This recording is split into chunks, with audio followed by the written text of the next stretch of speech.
אדון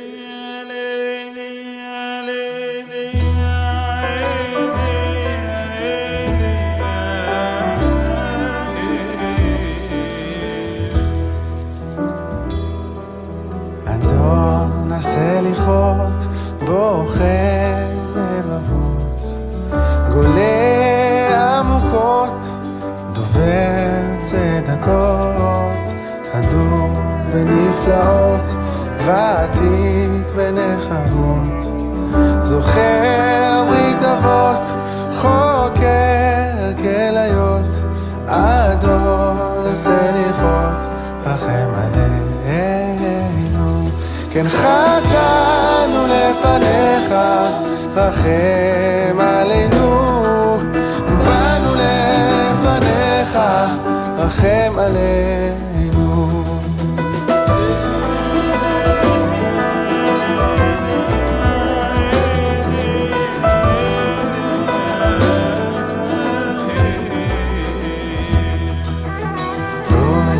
לבריות יודע כל נסתרות, כובש עוונות, לובש צדקות, לזכיות נורא תהילות, סולח עוונות, עונה בעת צרות, אדון הסליחות רחם עלינו, חטאנו לפניך, רחם עלינו, באנו לפניך, רחם עלינו. אז שלום לכולם, תודה שבאתם לסיור בת מצווה שלי.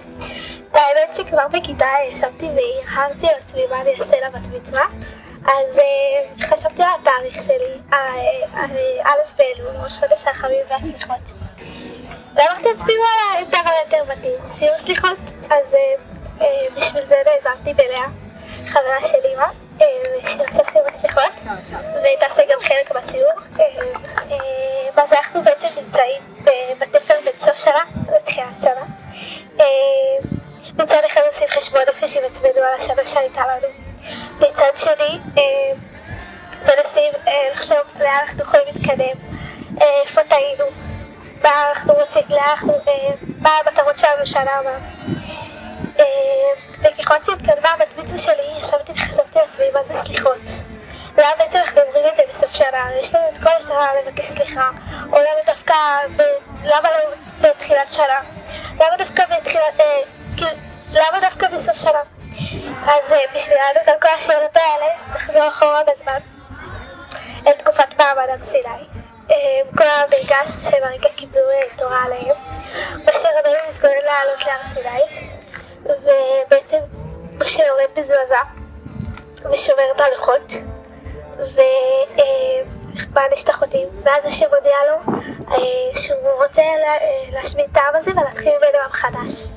והוא בעצם לא מסכים לדבר הזה, הוא בעצם אומר, ואתה אם תיסח חטאתם ועם עין וכן הנה מספרך אשר כתבת.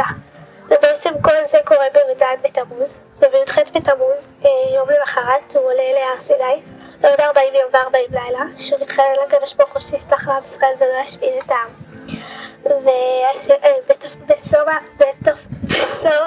40 יום האלה, הקדוש ברוך הוא אומר לו שהוא לא ישמיד את העם, אבל הוא עדיין לא סולח. משה יורד בכ"ט ת' שוב חזרה על העם, ובאלף באלול עולה עוד פעם,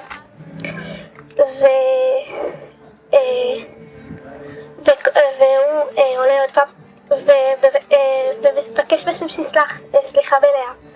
ובעצם ביום כיפור השם אומר לו סלחתי כדבריך, הוא בעצם יורד, וחז"ל ראו את כל זה וקבעו את החודש הזה, את 40 יום האלה, ל-40 יום של סליחה ומחילה.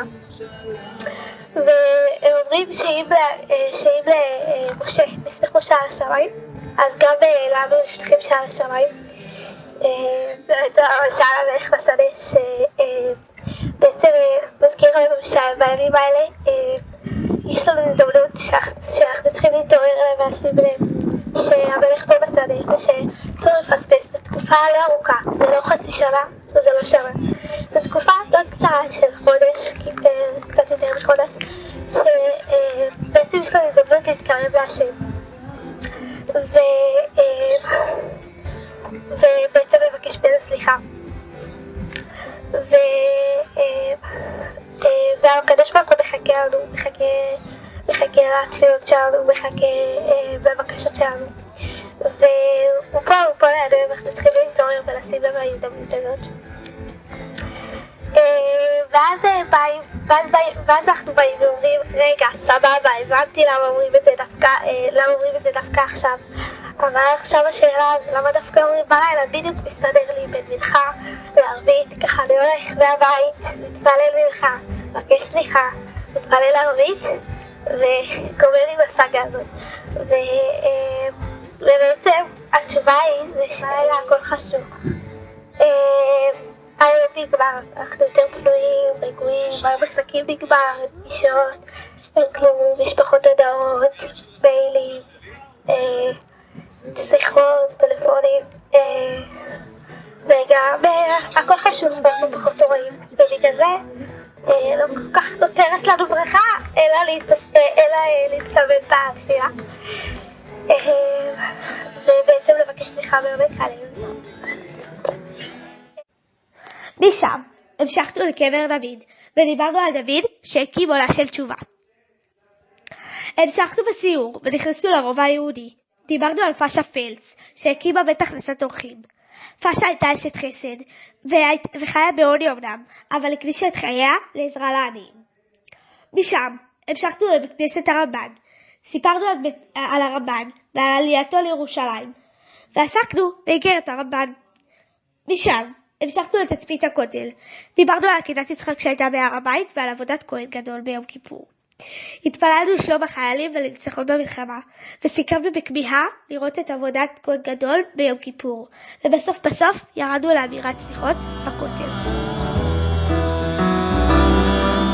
פועל ישועות, צופה עתידות, קורא הדורות, רוכב אבות, שומע תפילות, תפנים דעות, חטאנו לפניך חם עלינו, כן חטאנו לפניך חם עלינו, באנו לפניך, קבל תפילתנו